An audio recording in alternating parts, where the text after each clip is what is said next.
coming to get you, Barbara. Look, if you're 300 pounds, then you are a monster, and I don't want you to talk. Corey Graves, the ignorant slut. Long walk, teeny talks. Long walk, teeny talks. Yeah! It's called a money plane. Some of the baddest motherfuckers on the planet are on that plane, all craving action. Whatever you want to wager on, the money plane has you covered. You want to bet on a dude fucking an alligator. Money plane. Welcome to Long Walk Podcast. My name is David Hensley. I am the owner and creative director of Long Walk Productions, and this is our 100th episode. Woo! Across all four of our shows. So I've got all of the hosts from our shows here today, starting with David Two Doggz Hayes. Hey, what's up, everybody? Chris, the Fashion Plate / Wilson Barnes. Dave, this is episode 100. Put some drive time into it. Yeah. Stan Wilson Lee. Hi. I take it back, Dave. I'm sorry. From This Is a Takeover, we have got Shelby Patterson. Hey there. And Gina Belmont. Hey, y'all. Hey. And from Long Walk Teeny Talks, we have got Katie Bearden. Hey, everybody. Stay teeny. So, for our 100th episode, which we've been hyping up for about 2 months now, you might be thinking that we're going to do something really deep and special and introspective that really explores who all of us are as people and as artists. Mm-hmm. And boy, are we. What'd we do? And instead, we're going to talk about the movie Money Plane. Yay! Welcome to How Did This Get Money Planed? How did this get money planed? And I'm just going to throw her under the bus right now. You all have Gina Belmont to thank for this. Yay! Thank you so much, Gina. It was her idea. It was her idea to watch this masterpiece of a film, this masterclass of acting and filmmaking. And so here we all are. And what'd you say, Chris? Naming characters. Yes. That was half the plot.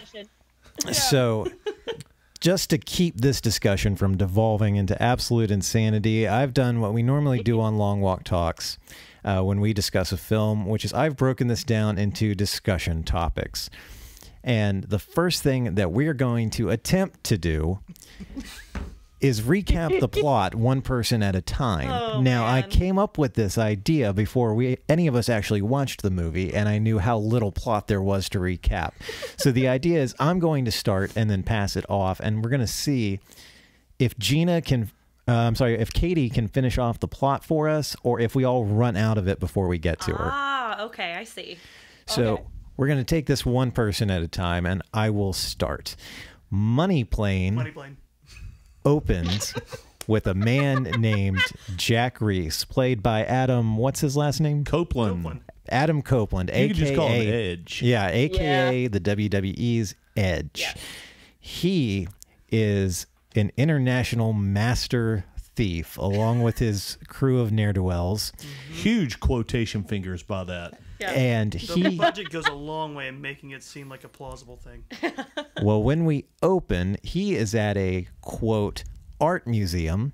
It tells you at the bottom of the screen that that's where we are. That's the only way we would know that this is supposed to be an art museum, because it is really just a warehouse complete with a loading dock. Can I jump in real quick? No. It'll be your turn. That goes against what our rules are. It'll Chris. get to But you. it's not about the plot, it's about the decor. No. Okay. Of course, Fashion Plate would be about the decor.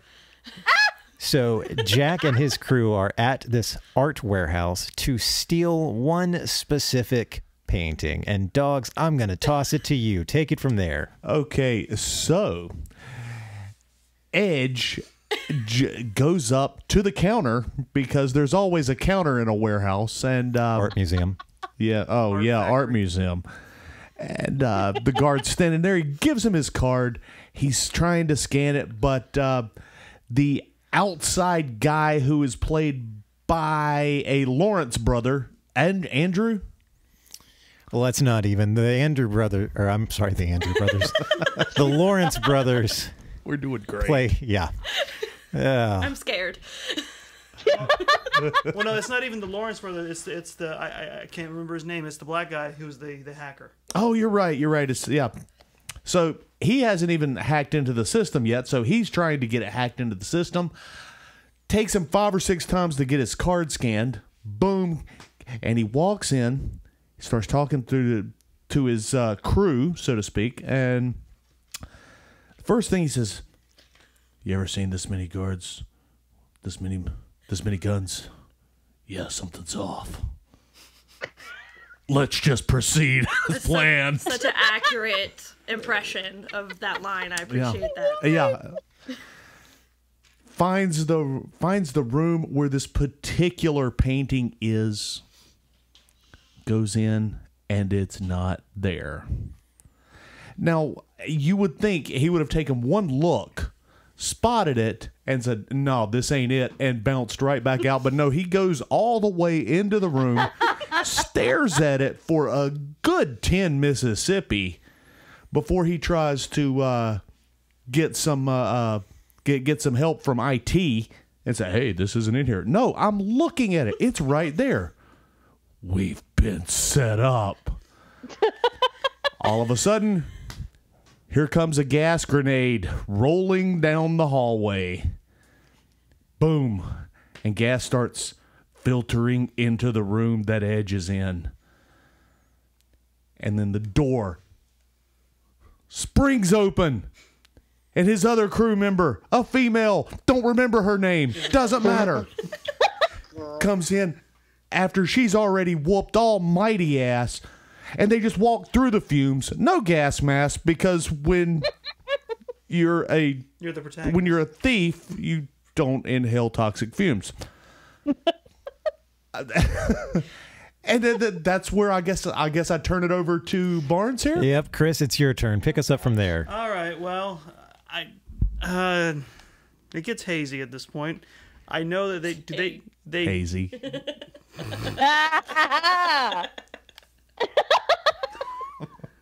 So after the failed heist, they have to go meet with the man they were supposed to steal it for. Darius Emmanuel Grouch III. Now, with a name like what? that, does he have a nickname?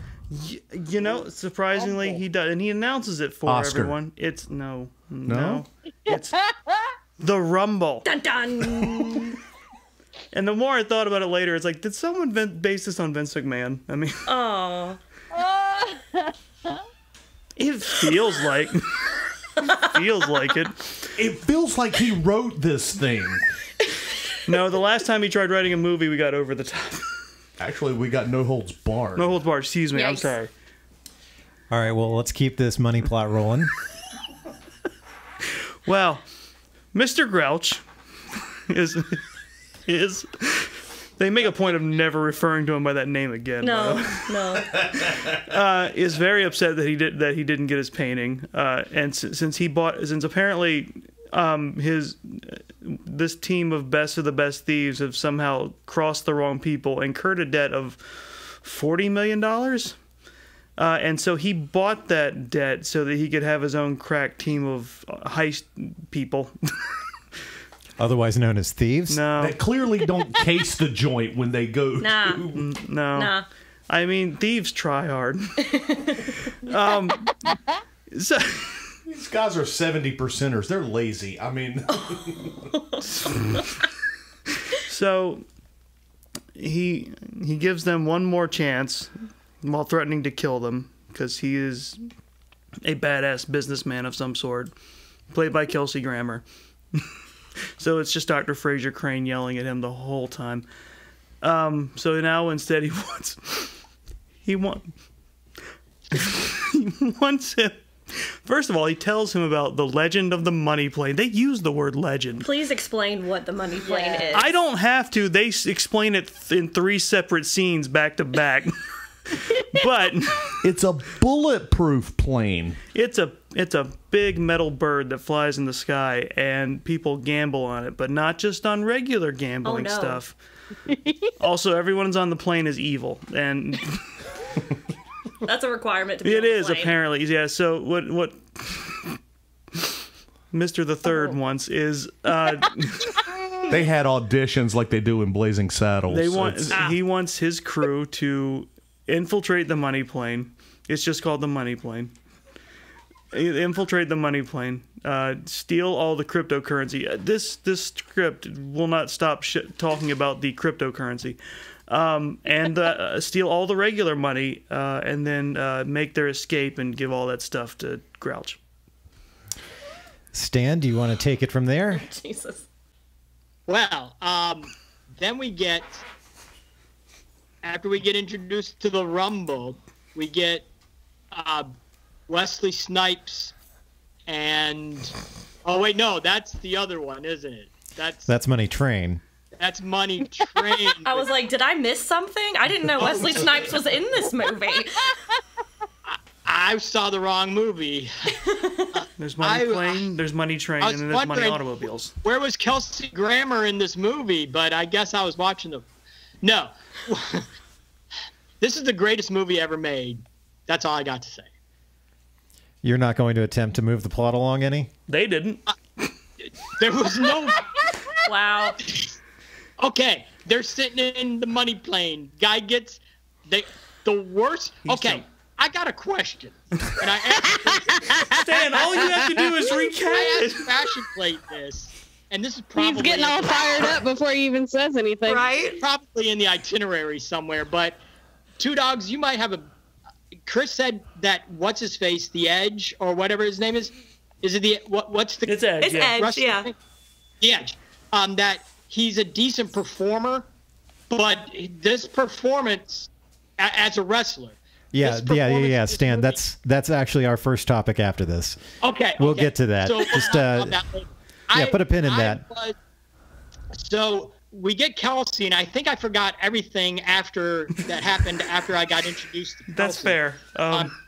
Because Kelsey and I are on a first name basis, even though he's a super right wing idiot. But the thing is, I can give you a prompt if you need to.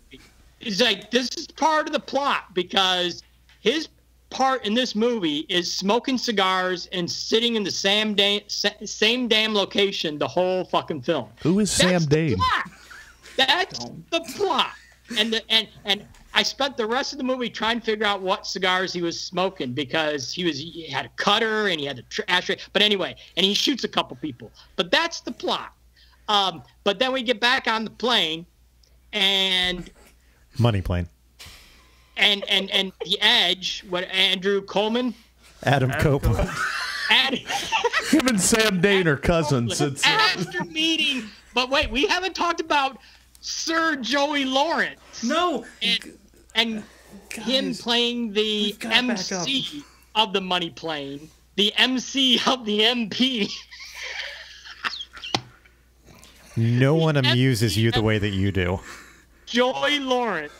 And this is his, I guess it's his brother, because it's the three Lawrence folk. His brother directed this movie and plays the cowboy dude. Mm-hmm. And we haven't talked about the other criminals on this plane yet, but man, are they fun. And then, so the Edge breaks his way into the cockpit. That's a very important part, too, that it's the cockpit.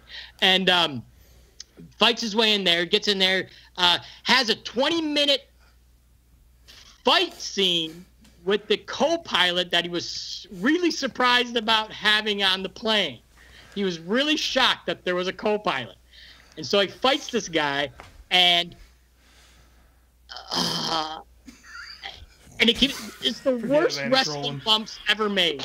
But anyway, we get the plane. The rest of his team's able to go in and continue on. I pass it on. Wow, I was really worried that there was not going to be enough plot here to get all the way to Katie. But so far, we've only covered like a third of the movie. We're not even a third yet. Not even a third. This was a really long 83 minutes. Shelby, take it away. What happens after his really long fight with the co-pilot? Okay, so we meet his family after he has the meeting with the Rumble, and he has a wife who's played by Denise Richards, and a daughter who is super cute, very underrated in this movie in my opinion, and like Chris said, you kind of get a feel that he is a good guy, even though he's a thief. Kinda. I don't know. Loose terms, good guy. Sure. And they go to bed, and someone is breaking into their house, right? Is that right? Loosely breaking in. Yes, and he thinks, or they think someone's breaking into the house, but it's the friend, and his name's Harry, right? Honestly, guys, I am struggling right now because you can call him Beard Stubble. This movie for me was so boring that it was really hard for me to retain some of the plot. So if I miss it, I apologize. But I thought you liked it. Me? No. Yes. No. No, it was just sadness. I thought I was the only one that hated it so much. Oh my god. No, we all disliked it to some degree. We're just filling the fans in about what actually happened so they don't have to watch it. We tricked you into watching this because we knew you'd hate it.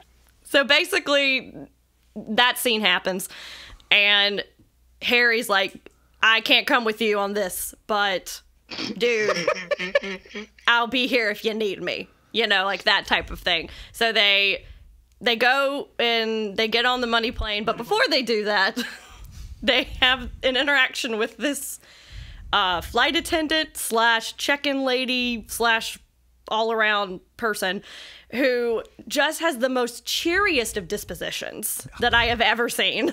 Zero prep work on this. Oh, absolutely. By the way. And they have to check their guns, right? Yeah. Even though it's a bulletproof plane. Yeah, right? Bulletproof plane. They have to check their guns, though. Well, they're all criminals, so they don't want shooting each other up. Yes, but there'll be more of that later, I guess. Right. So... No honor amongst thieves. So we get on the plane, and they have a plan where it's just like... Edge is going to be the guy who does the distractions and gets into the cockpit.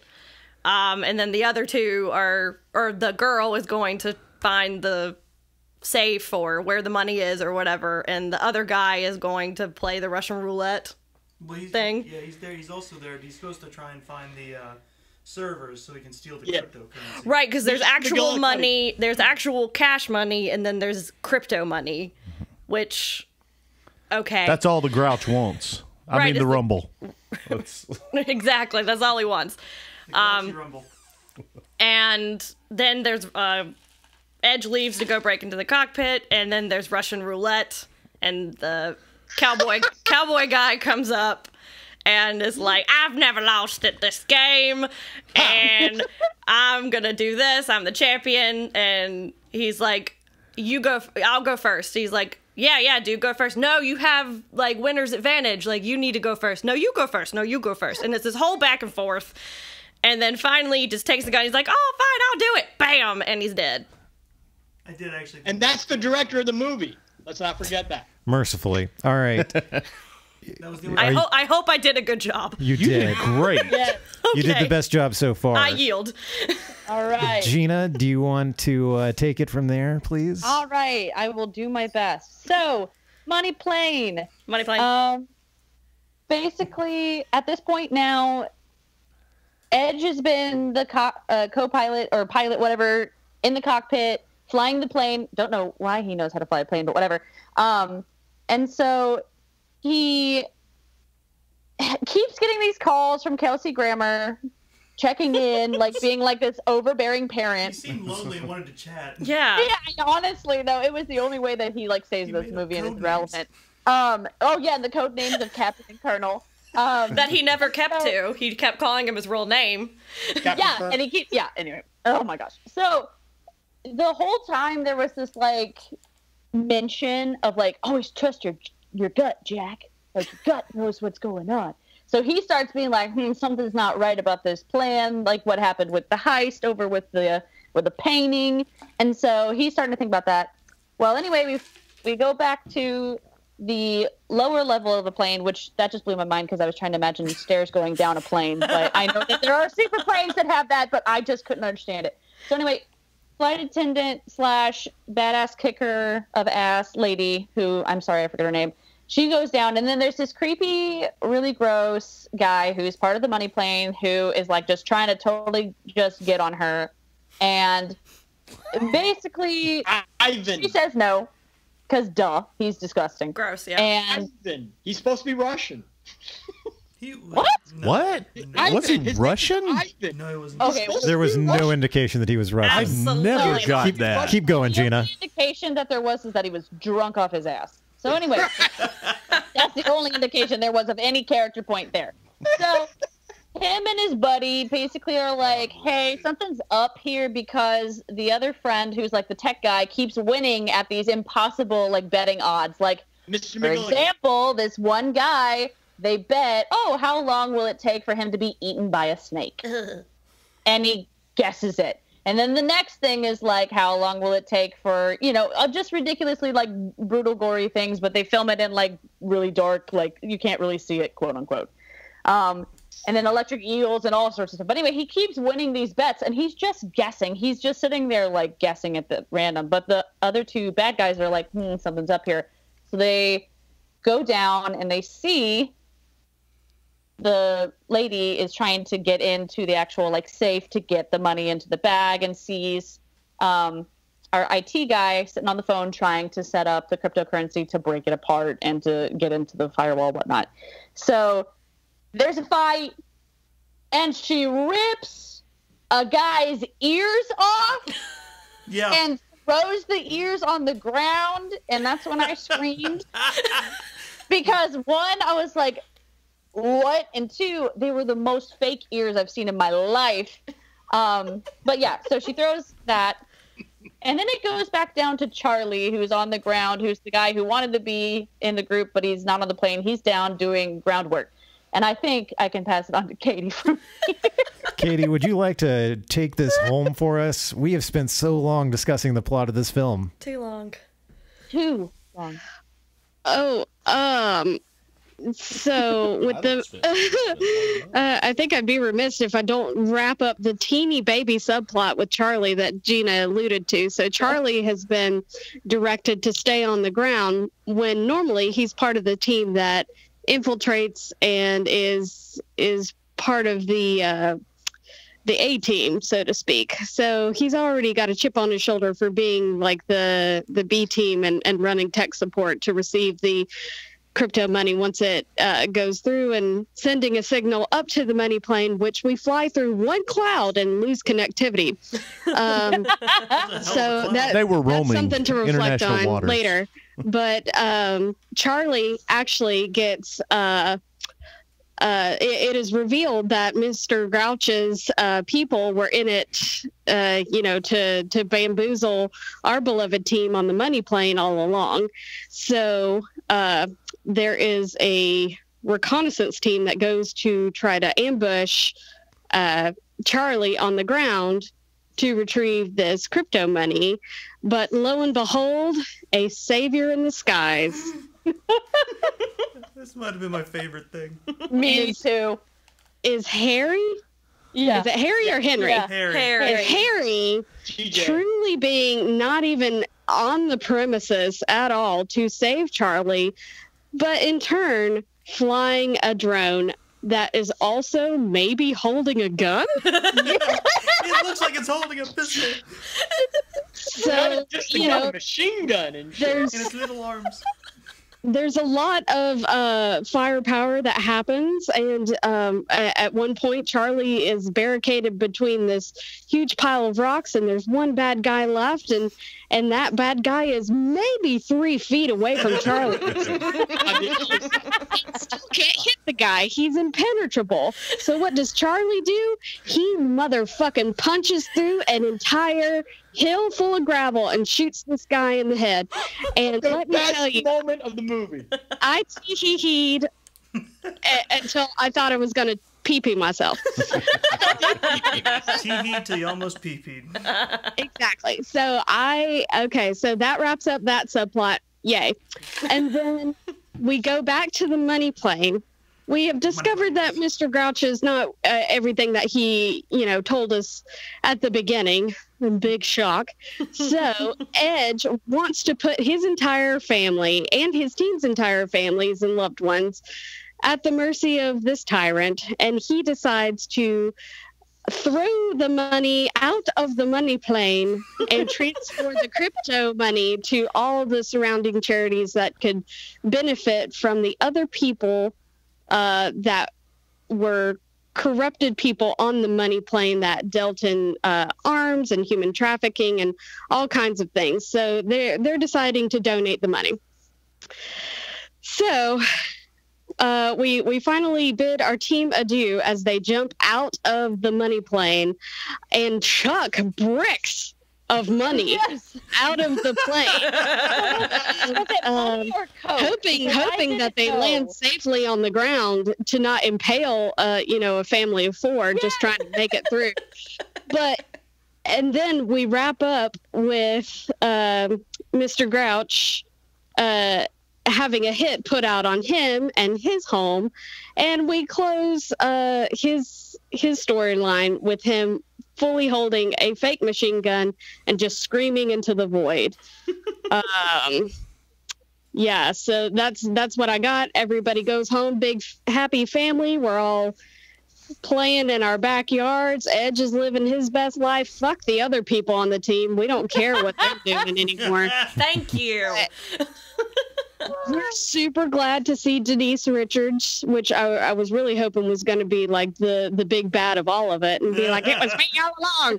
Anyway, but that was wishful thinking on my part. But in a nutshell, that's kind of how we end the one and only Money Plane. And, well, we can't forget the fact that somehow, after all of this, the team did manage to steal the painting that they were after in the beginning. Oh, yeah. Mm-hmm. And it was ugly. Well, no.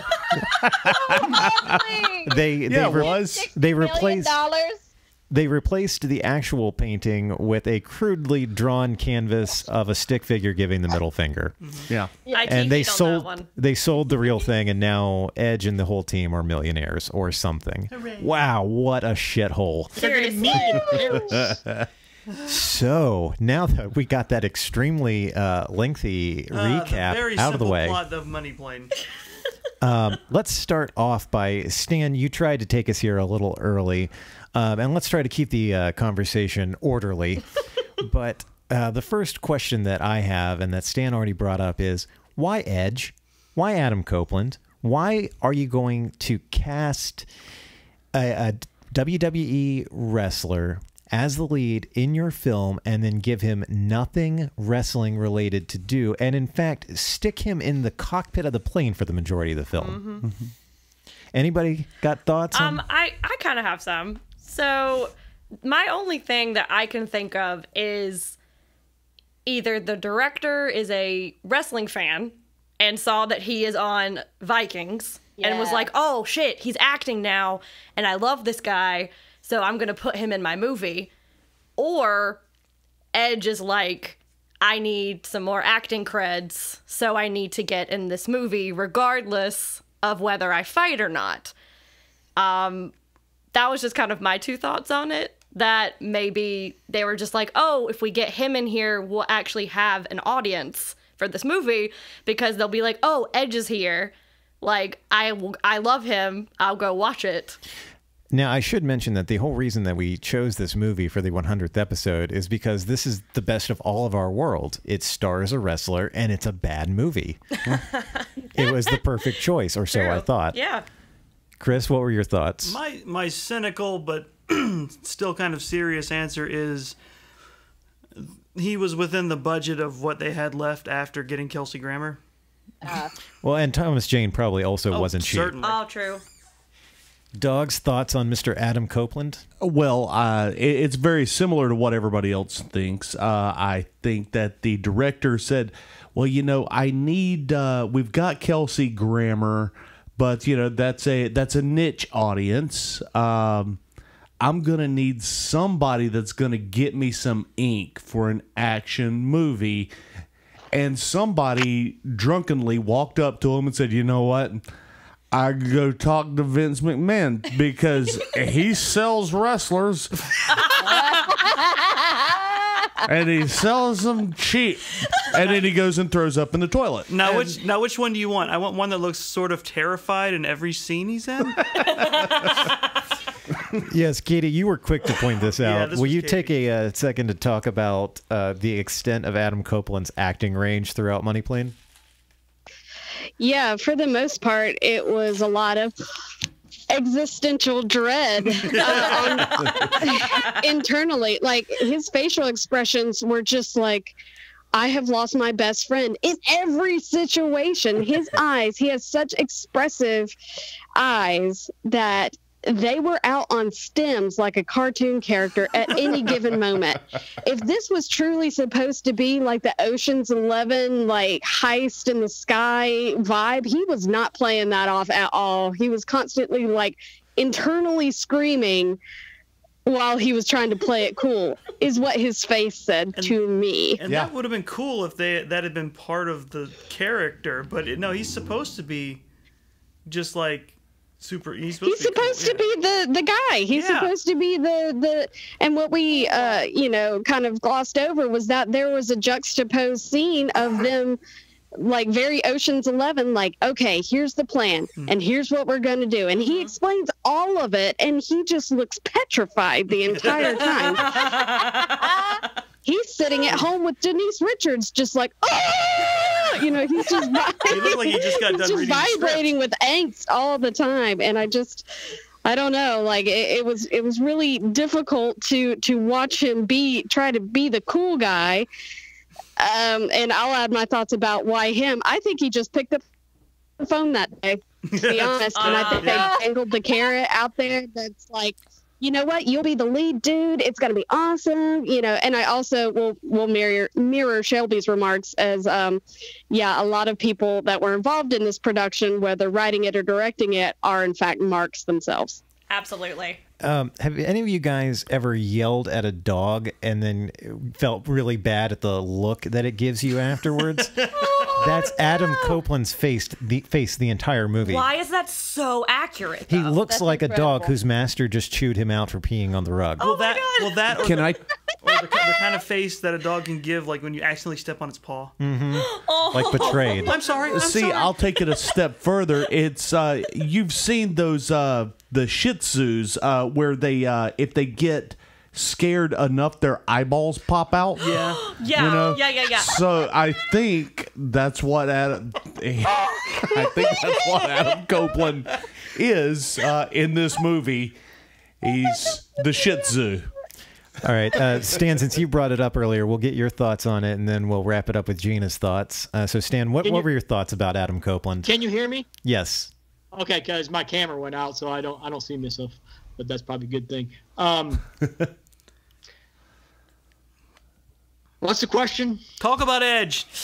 Yeah, like you mentioned during the recap, why cast a wrestler in this role to have him not do anything wrestling related whatsoever? Well, I was saying that he did, I guess, with the one of the worst choreographed fights in a closed room ever done, and the thing is, I don't know if they guess what I did. I did research and pulled up the Wikipedia page of Money Plane, which really should have been Money Train, that we watched, but he was cast first.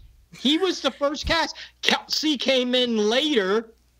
They didn't think he was going to come in, but Kelsey said this would be a fun role to do twist my mustache and shit. And but Adam Copeland was like the first person cast, and then Thomas Jane was second. So it's like, I don't know what pull the Lawrences have, but shit. But I would have went after a different actor in the WWE if you were planning on doing a wrestler for this character, because there's several, and they probably should have cast one of the, since I don't want this to be bad, but I really think that should have been, somebody said something about Denise Richards and being happy to see Denise Richards. That should have been Denise Richards' role. Or if they were going for a WWE or MMA person, they should have cast one of the female wrestlers or MMA artists, because the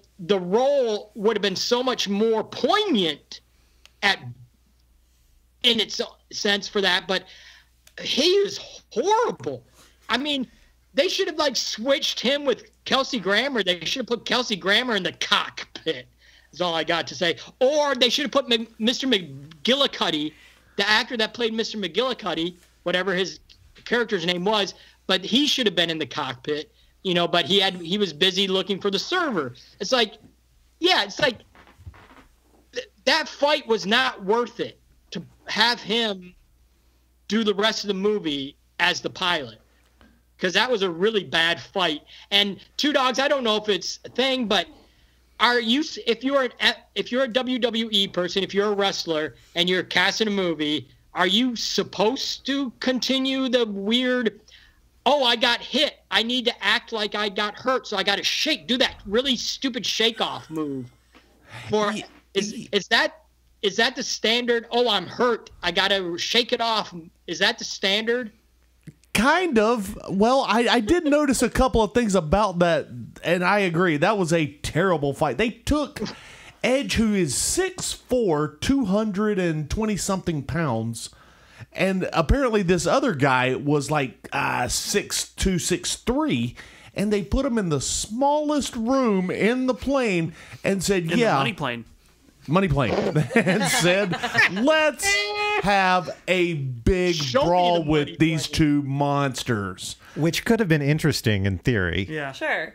Yeah, if the Lawrence brothers knew anything about fight choreography, but clearly they didn't.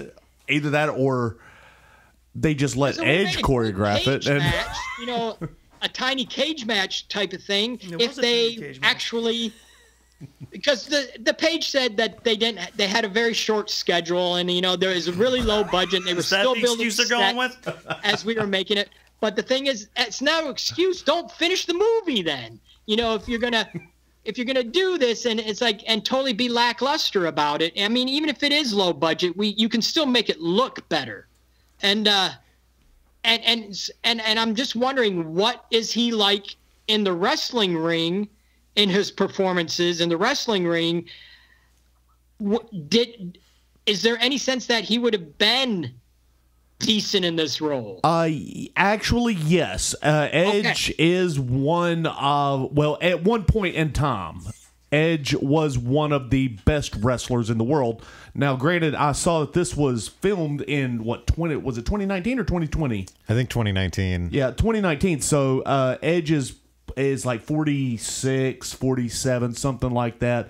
He's got a lot of injuries. In fact, probably while this happened, he was still nursing an injury, which is probably why they put him in the cockpit in the first damn place instead of actually doing the fight scene. Edge is not at his best. But, you know, even if he was, I don't see him pulling this fight together or even this movie.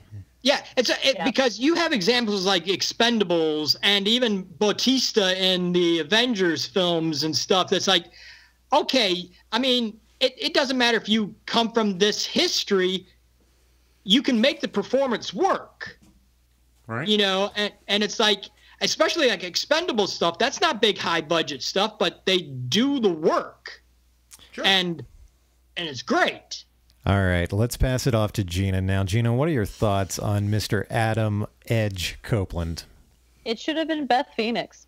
Yes. Thank you. I love Edge. I've loved Edge since his return, and that's probably why they were riding off of the momentum that he just came back to wrestling, that, you know, he got cast in Vikings, that, you know, he was like, oh, man, like he's doing some stuff. I'm sure Edge also wanted to go on and try a more, quote, you know, good guy.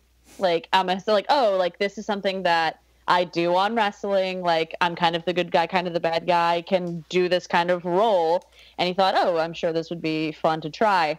But yeah, that fight scene, I think the whole time I was sitting there going, like they grazed the little bit of, you know, like there were a few of those like upward hits and like, you know, like a few punches that he threw, but it wasn't to the full extent like it could have been. And I understand it was a cockpit, but the thing that was bothering me the most was that he kept beating this guy's head against buttons, and nothing would happen. Nothing would happen. I was like, I'm pretty sure these walls of buttons would do something. The only thing that happened was when he hit the steering wheel and they go, ooh, ooh, and it was like Star Trek. Like, ooh, that like, plane should have been in a nosedive. Absolutely. It should have been gone. It should have gone down like within the first 2 minutes of that fight. But anyway, but yes, it should have been Beth Phoenix, or just had Beth play the mom. Like, I don't see why Beth. Like, well, no, I'm wrong. Beth should have been this role. I really think Beth would have kicked butt in this role, or just any other woman. I love Edge. I hate saying this, he doesn't have the right look with his eyes. It's specifically his eyes. His puppy dog distended eyes. Yeah, that'll pop out if you scare him. He looks like he should be running away from a fake ghost with a Great Dane. Yes. Yeah. All right. So, as we've talked about on the money plane, there are all kinds of illegal activities for people to bet on. We're introduced with Edge's character playing Texas Hold'em, a relatively straightforward game to gamble on that he was apparently at one point an expert at until he went $40 million in debt. Which, how do you fuck up a Texas Hold'em bad enough to go $40 million in debt? I think we're shown that apparently. when he is playing Texas Hold'em as part of his cover and decides he's going to go all in on a pair of fours against the Texan. And just one of the stupidest examples of gambling from a fucking poker expert. That whole game was a mess because the Talk dealer. about bizarro Chelsea handler that was dealing the cards. The dealer goes for the flop. The river down. The dealer does the flop and then drops the fourth card immediately. Yeah, no one told the actress playing the dealer or Adam Lawrence or anybody involved in the film how poker works. But I bring that up because then we start seeing the other things they're gambling on. There is Russian roulette, which I don't think I should have to discuss why it's a bad idea to discharge a weapon on a plane. But this is a bulletproof plane. That doesn't mean shit. There's I don't think it's bulletproof. They never specified inside. No, they said it. They said it. This is a bulletproof plane. Wait, so which I Gina, thought was weird. Gina, so you're saying that people will be shooting at them from outside of the plane? I'm saying that's probably why they say, "Oh, it's bulletproof, so if something happens, they can't shoot us down." Like that's probably the whole selling point. They're villains on a mother freaking plane. Well, doing illegal shit. we'd be remiss if we didn't discuss the game of Man versus Cobra and how long can he last. Then there's Man versus Piranha. Well, you forgot to mention the watermark of Money Plane. Yes. The illegal streams are watermarked. Yeah, so I kept count, and Money Plane is either said or seen on screen, not counting the title card. In the context of the movie, it is spoken or seen on screen 11 times. Wow. Amazing. Yeah. So there was the Man versus Piranha. How long will it take for a piranha to strip him to the bone? Which that was the worst looking skeleton I've ever seen. Yeah. And then can anybody explain to me the game of how, like, what was the thing they were betting on for a dude to get his hand cut off? I think it was the guy who did the cutting had like an earpiece or something, and they were upping the amount until he went, "Okay, I'll do it." Is that what that game was? I want to guess. Did not understand that. It was essentially auctioning for that man. Okay, so they were guessing hurt his friend. How much money? 500,000, not enough to cut your friend's hand off. 600, okay, yeah. So I was a little disappointed that out of all of those games, there was not one for will a man fuck an alligator. That's what I was waiting for. Because Kelsey Grammer set it up for us at the beginning of the movie, and I'm like, okay, great. Thank you. Like, I was like, all right, I'm preparing myself. This is what we're gonna see, and we saw nothing. You want to see a man fuck an alligator? Money plane. I want to. Also, like, is it like you're betting on how long the guy will live? Like, or if he can do it. Yes. Or if he can finish. I would love to have seen it. There's multiple bets involved. I would love to see him get dumped into a tank with the know. alligator. Cut back to the people betting, then cut back to him sitting with the alligator smoking a cigarette. The alligator's got one too. Yeah. So that was all prologue to say. This film, is it too gory? Was it not gory enough? or was it just right? Doggz, let's start you off. What do you think? Oh man, I have a terrible time saying that this movie was just right about anything. As far as too gory, I felt a little like Sharknado on this one.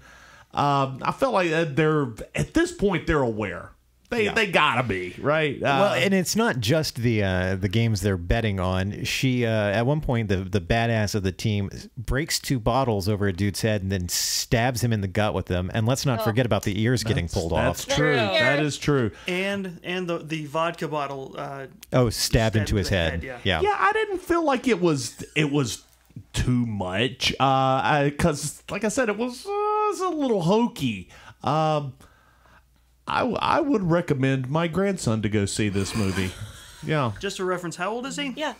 Oh, well, he's 1. Okay. Great. 18 months. Cool. 18 Good. All right. Good. All right. Chris, too gory, not gory enough. I have to go with option C. It was unevenly gory.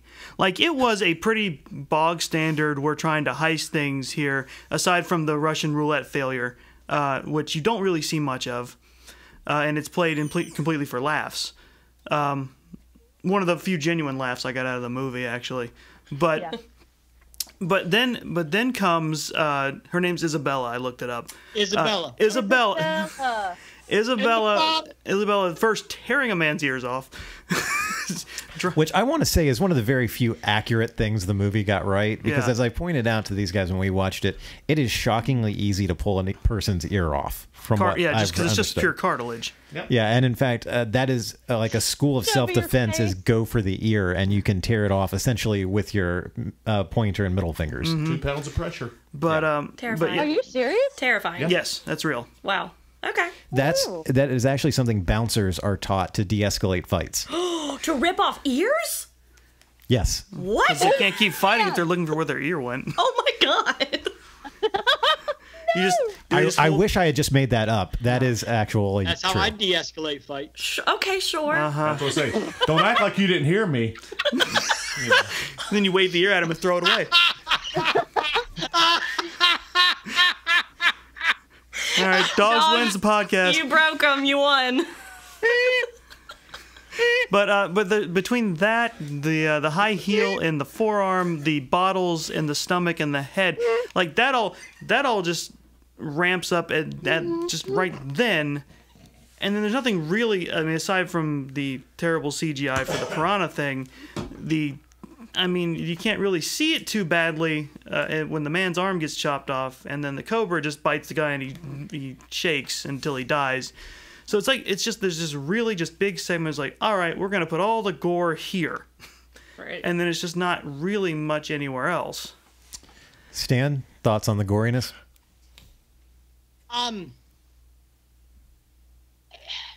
Really, for what it's considered, it's supposed to be 18 plus only. It's supposed to be no one under 18 watching this.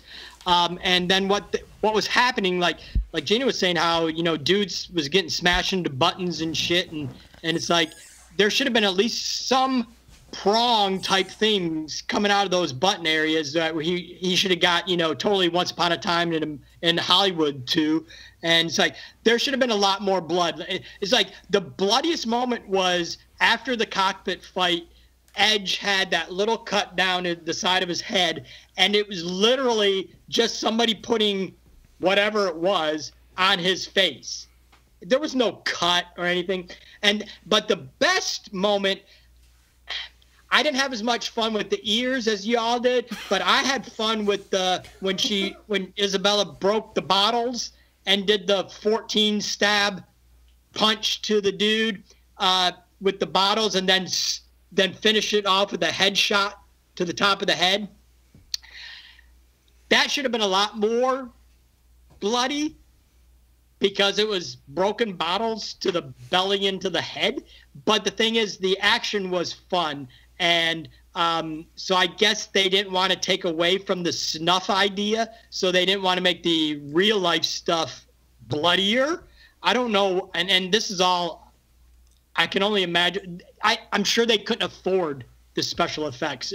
And Joy Lawrence is like, okay, or Andrew Lawrence is like, okay, we'll get the action, but we don't have to worry about the blood. But here's some food coloring, Edge. Put this on because you just did get your head slammed into the back of a chair. So it's like, here, but dude getting stabbed by bottles 50 times didn't have any blood at all, I don't think, right? No, the escalation from 14 times to 50 was a lot. She definitely won her round of Mortal Kombat. Yeah. Yep. Shelby, too gory, not gory enough?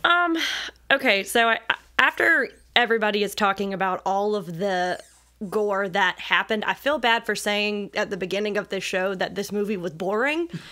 Because, well, I guess my point with that is I did not remember half of what you guys said, but I think it was because of what Doggz was saying that you kind of didn't take it seriously. Mm-hmm. Like the gore and the fights and like all that stuff that happened, you were like, I don't really believe the stakes that are here, right? So like I couldn't really get into the action of this quote unquote heist movie.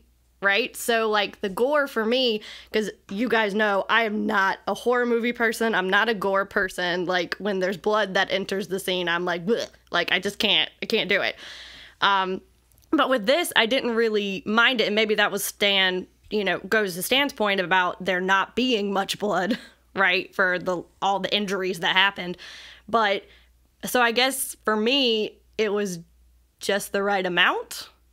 Oh, we have a rare just right. Because to me, it didn't matter here or there with the gore because it didn't forward the plot for me. Mm-hmm. Like none of the fights or none of the interactions with the people who did have like, blood or bottles put in their heads or whatever, it didn't really affect the plot much to me. Mm-hmm. So the gore, it just totally went over my head. So I guess maybe that's why it was just the right amount. It does feel like they just stuck it in there as a wake-up moment. So it's like it's gone too long without anything exciting happening. Right, like, okay, are you paying attention now? Do you remember that there's this thing going on? Like, yeah, that type of thing.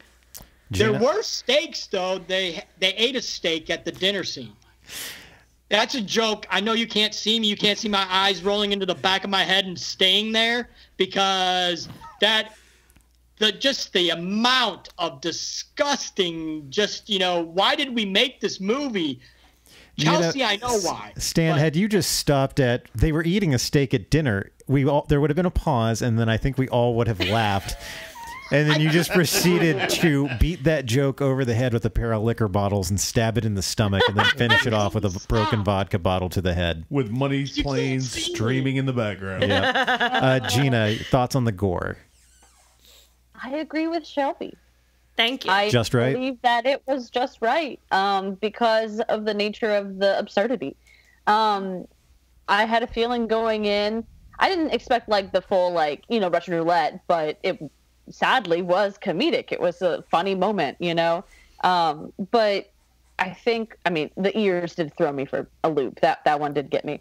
But even there was one moment where I was like, whoa, that escalated. Was the concierge guy who was going around and he just shoots the guy in the head because he had an ace on his sleeve, which is fine. Like, that's like part of the premise of we're going to catch you cheating, But the whole premise of why that was supposed to be scary was like, it would have been scary if they were like, if Edge had been there, been like, oh man, like they're going to get us. Like, if they were coming after, the crew, but they weren't the ones going after. It was the other people on the money plane who were the bad guys. The crew weren't even close. No, not at all. The crew was up there doing that pile of coke that was right next to the lock. Right there, so Gina's convinced that there was coke on this plane. I believe it. No, right next to the lava lamp on that little desk of where the little bar is, it was literally a pile of powdered sugar. Oh yeah, they had rolled up bills. A pound of powdered sugar. Yeah, there is a close-up of a rolled-up dollar bill. Yeah. Yes. I wrote down, is that powdered sugar?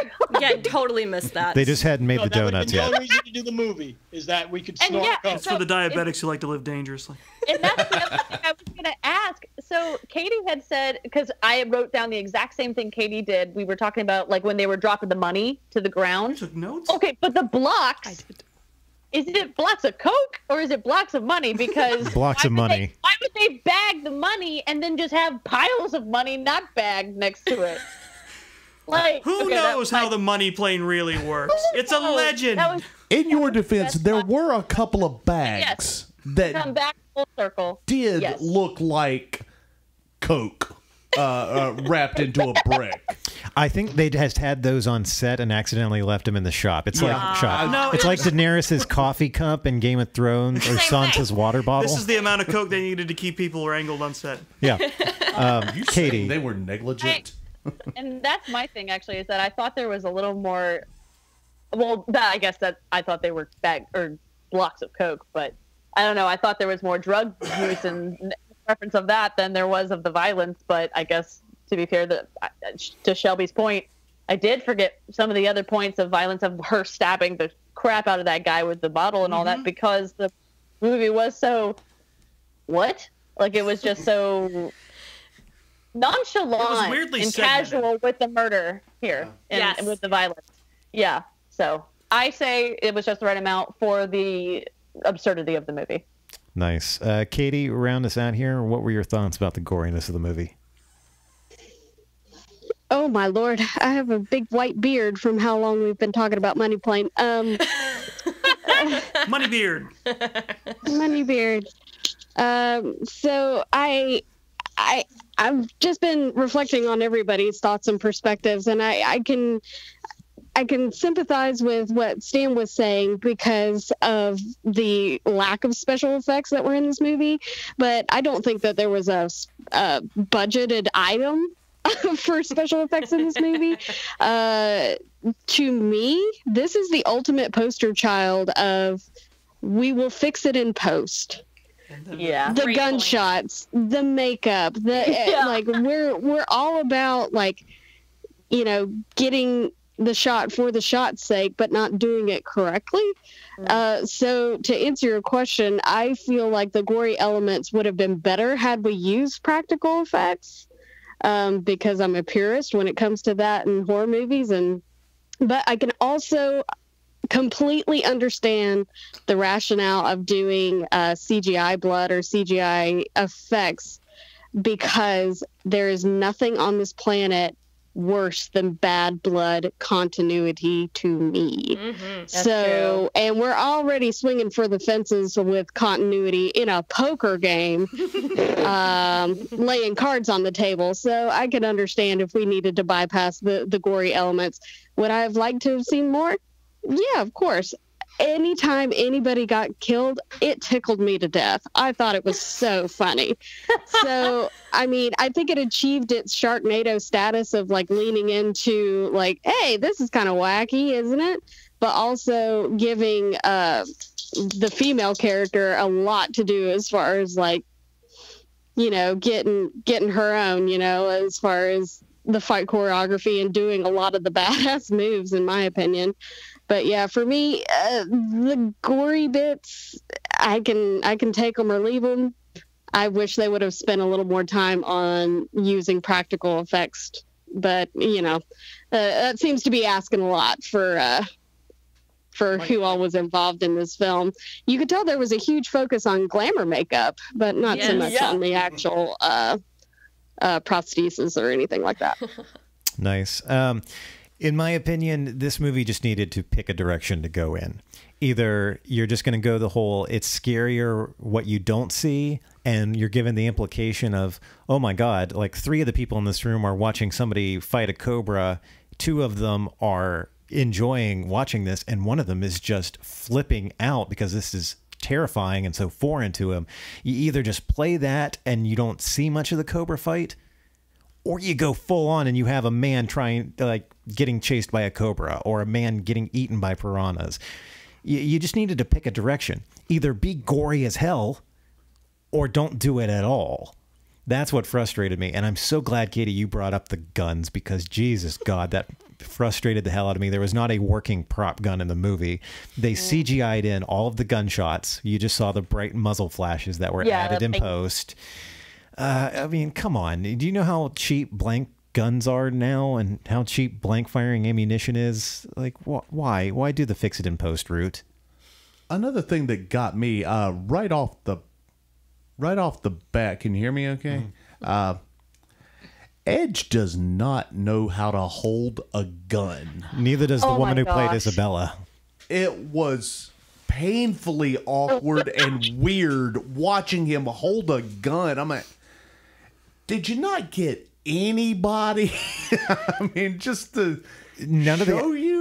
None of the actors playing mercenaries did either. The only two people in that movie who knew how to hold guns were the guy playing Charlie out in the field, who actually knew how to hold a gun close to his body. I gotta correct you. I looked it up. His name is Iggy. That's right, Iggy, but his call sign is Charlie. Is it? Okay, that's yeah, right. Because That's right. Edge is Alpha, Isabella was Bravo, Iggy was Charlie. You know what's weird about this movie? Chris. I looked it up. The only people who have names in this movie are the main characters. Everyone else is the something. Yeah. But yeah, so the only two people who knew what they were doing is the actor who plays Iggy and Thomas Jane. Yeah. They were the only ones who had apparently ever held a gun before in their lives. But yeah, that's my thoughts on the goriness. Either make it gory as hell or don't do it at all. Agreed. Yeah. So, all right, we're going to finish up our money plane discussion with what I thought would be a good, fun way to end it. Actually, I want to throw something out here because I thought of this while we were recording. Just real quick, since everyone here is fairly knowledgeable, except possibly Stan, about modern wrestling, who do you cast instead of Edge? If you were going to pick a WWE wrestler or an AEW wrestler to play Jack Reese instead of Edge, Doggz, who are you going with? You know, I've been thinking about that for a while, and I'm going with Seth Rollins. Okay, cool. That's I think Seth, I have no idea if this cat can act or not. I don't know, but could it be worse? Who knows? Let's find out. Chris, what WWE or what wrestler would you have picked instead of Edge? I'll stand on WWE precedent and pick The Miz. Okay. All right. I can see that.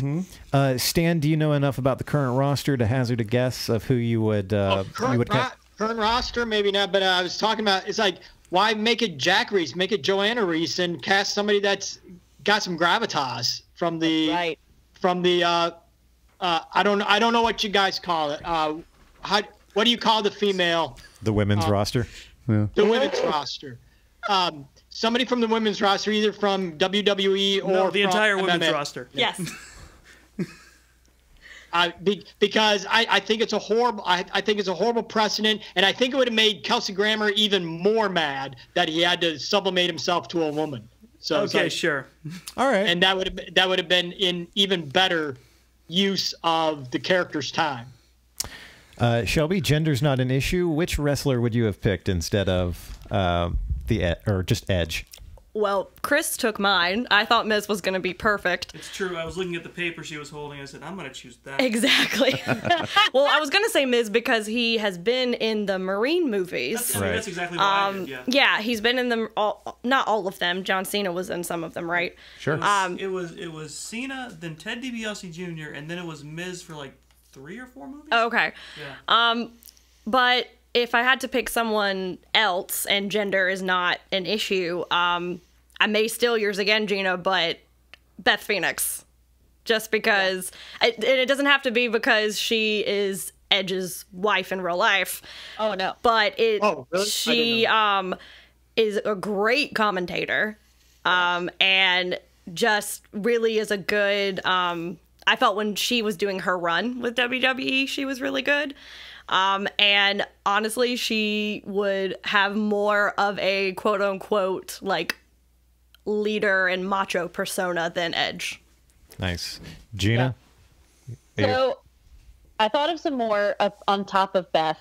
I got to shout out my husband. Stu Barrett would be great in this role. I don't know if it would improve because I also heard that he was in a very bad movie recently as well. Oh, he was. But then my other thought, because I kept going down the road of badass women, playing this role, and I like it now, thinking more of a woman playing it.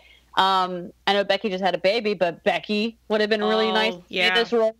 And I also think Charlotte Flair could have nailed this role. I think Charlotte Flair would have had a blast with it. I don't know why, but... Nice. Katie, what other wrestler could have played that role? I hate to bring it back to the context of the movie, only because there wasn't very much. But in order to be a passing human trafficking kingpin, I think you'll still have to go male on this one. But I didn't think about that. Oh yeah. I mean, I'm all for women being, the head honcho, but as far as like being passing on the money plane, I like it's gonna probably have to continue to be male in order to achieve whatever goal that was. But I'll go Kofi Kingston. Oh damn. Love that. That would be, and I like that. Only because I found it ridiculously satisfying that they made the tech guy, who was the only other person of color in the movie, the Irishman. That tickled me to death. McGillicuddy, right? Yeah. We went so far as even to give him an Irish passport whenever he got onto the money plane, but we cannot provide any more continuity or detail other than that. Like, it's so I'm here for people of color being represented in the heist movies. It needs to happen more often. Agreed. Yeah. Very nice. I don't know if I go Kofi, but I'll tell you did remind me of something. I might take Xavier Woods in that one. I'll bet he would kill it. I don't know his acting chops. I would cast him. I would cast him as McGillicuddy. I would keep that character black and have them play on top of one another. There you go. Oh my gosh! Give me the phone. Give me the phone. I'm calling him. What if we just had the trio just be all of the New Day? Like, you know what? This we got to do a rewrite, but this turns into a comedy, and it's an awesome one. I mean, it's already a comedy, right? It's not. Yeah, but for different reasons. So hear me out. So we have Kofi as Edge's character. We have Xavier as McGillicuddy. We have Big E as Charlie/Iggy, and we have Ember Moon as the girl. Boom. Yes, Done. Yes. Get on the phone right now, Katie. Yes. Thank you. I support this idea. Wait, guys. Can Santos Escobar be the Kelsey Grammer guy? Why not? Sure. I was going to say that has to be Vince McMahon, but sure. Oh, well, I mean, I wasn't going to be so poignant, but yeah. Ric Flair? Are you kidding? I agree with that. But that's... All he has to do is sit in a chair They and call look at me the to camera. Rumble. Why? Why, Nate? Why? So, and my idea was going to be Bray Wyatt playing Jack Reese. Oh, that's better. Oh, that's creepy. Right? Yeah. But, you can also see him playing like a loving husband and father when he gets home, but then being a... Whose wife and kid is that? Obviously, he kidnapped them. Obviously. All right. So I threw that out there because I thought of it earlier while we were recording. The actual final prompt of this episode before we wrap up is I have asked everyone present to come up with their short pitch for Money Plane 2. I'm getting told not to go to Two Dogs. So, Chris, what is your pitch for Money Plane 2, the Money Plane inning? Well, I would like to yield my time to Two Dogs, actually. All right, well, we can't keep doing that. I'm kidding. I'll do it. I'll go. Sorry. So my idea, which is like, first of all, I realized after watching this was like a Disney Channel original movie for like adults. That's the level of acting, budget, and presentation you got out of this. So I'm going to go with a bog standard sitcom sequel idea, which is the gang has to come back again, and they have to do a heist, but this time they have to team up with the Rumble because you don't see him die at the end of the movie. I'm betting if they ever attempted a sequel, that's the sequel hook. They can get Kelsey Grammer back. So they have to team up and they have to have an adventure together. And then by the end, there's some sort of level of either begrudging respect or he tries to double cross him again. And then he just keeps coming back like their own personal sitcom nemesis. So basically, the Fast and the Furious. Yeah, whatever. Stan, thoughts for a sequel? Is this a dramatic pause, or do you just not hear us? I heard you. Come on, you're in the room. Make the pitch. Money Train. Just remake the movie Money Train? With the New Day. or remake Money Plane with Woody and Wesley Snipes. Okay, all right. Shelby, what's your pitch for a sequel? So mine is kind of the exact opposite of Chris's idea. Since you don't see the Rumble actually die, I'm going to say he's not dead because I'm of the old tradition of theater that if you don't see a body, it's not dead. So I'm going to say he's going to come back and he's going to try to seek his revenge on our three heroes. And he's going to individually plot out the best way to get revenge on all three of them. Weren't there 5? I counted 3. Oh, well, damn. Nice. So you got Harry and Charlie, right? Who? You got Harry and Charlie, right? No, what? No. I can't say. So it's Charlie, money. Charlie, who he stopped on the ground, and Harry at the friend, right? So it's all fun. I really don't. I don't know who you're talking about. I have no idea. So it's Money Plane meets Saw. Yeah. Money Saw. Money Saw. Money Saw. Saw money. All right, Gina, what's your pitch for Money Plane 2? So mine is not a movie. It's interpretive dance. I want it to be one of those into whatever the market video games, because every time I saw them pan to the people on Money Plane, it just made me think of the people who are side quests for Grand Theft Auto. So I'm literally imagining a video game kind of just not straight to DVD, but you know what I mean? Like one of those games that you just see that you're like, I don't know about this one.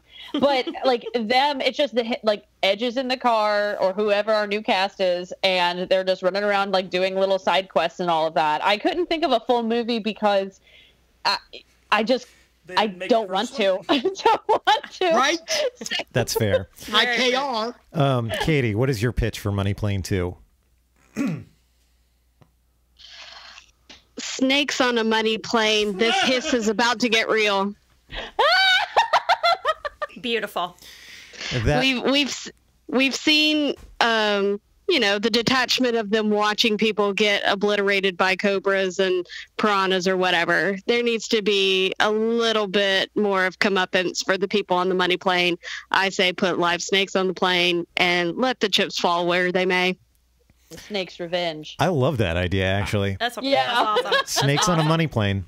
All right, so I have 2, and for the first one, I'm just going to need you to bear with me, all right? Love it. The movie starts off with the whole team getting caught on a heist and arrested, and they all have to serve their sentences, and they all have to do various forms of community service, and Edge's it turns out that he is a mathematical genius that we never knew about, and he has to take a job, or part of his parole is mentoring a high school student on geometry to get him to a competition to win $1 million. So it's Money Plane Geometry. Oh my gosh. Wow. I hate everything that came out of your mouth. All right, and here's my next one. I'm changing the lights on our house. I don't know if I'm upset or if I'm proud. I'm leaving. No, I'm sold. I want to see this. What are we talking about? Oh, I haven't gotten to my second one yet. Okay. So, Kelsey Grammer's character, the Rumble, gets out of jail, and he's willing to forgive the whole team, and their debt is wiped out and everything else if they will do an even bigger job for him, because the people who invented the money plane have also colonized a whole planet that is nothing but illegal gambling, and they need to go and rob it. You just take Money Plane and then you add a parentheses T, Money Planet. Wow. Get out. Why are y'all mad at these? I'm leaving. Thank you. No. See, I'm not mad at the last one. I would have paid actual money, because I didn't pay money to see this one. I would have paid actual money to see either one of those movies. Thank you, Shelby. You're welcome. Thank you. You guys owe me. They have a level of ambition about them that Money Plane didn't have. Very true. Yeah. More forethought, too. All Money right. Plane it. Dogs, you look like you have a thought. We do. haven't done your pitch yet. That's right. We haven't. I'm sorry. No, it's okay. It's okay. I figure if we're going out like this, if this is going to be Money Plane, then Money Plane 2, even more Money Plane-ier, should be, and let's just go balls out, this is a found footage film of the Money Plane underwater, and Kelsey Grammer has been filming the crew the whole time as they're going after the money that they threw off the plane. Now, this is where we move into the Deep Blue Sea universe. So we're talking about a crossover. That's exactly what we're talking about. And since we've already got the guy from Deep Blue Sea, this is just going to work beautifully. You do? Oh, yeah. He was in Deep Blue Sea. Yeah, he was in Deep Blue Sea. Yeah. Who was? Thomas Jane. Mm-hmm. That's right. That's right. I know that. So now we've got rich, intelligent sharks in found footage stock film. I'm telling you, they're going to have to back up the Brinks truck for us to rake in all the money that we're going to be making. So you call it Money Seaplane? Money Shark. Yeah, that's it. Yeah, well, let's go with Money Seaplane. I like it. All right. Well, that was a hell of a 100th episode, guys. Yay! The door now, Dave. As we come to a close here, I'm going to give my spiel at the end of every episode, and then Doggz, I would like you to do your outro, and then Shelby to do your outro, and then we're going to wrap it up with Katie's outro. So, thank you for listening to the show. If you enjoyed this podcast, please make sure to check us out on our website, longwalk.us. You can also look us up and like us on Facebook by searching for Long Walk Productions or Long Walk Podcasts. If you want to hear more of our work, you can follow the links on our show notes to our YouTube channels. And please make sure to leave us a rating and a review on whatever platform you're listening on. And for the Long Walk Podcast family, this is David Two Dog Hayes saying, guys, if you got out of bed today and you had a job to go to and you got somebody that loves you when you get back home, folks, this match is over and you just won via pinfall. And you don't have to be called up to the main roster. You're doing fine where you're at. And stay teeny. Thank you very much for listening to Long Walk Podcasts.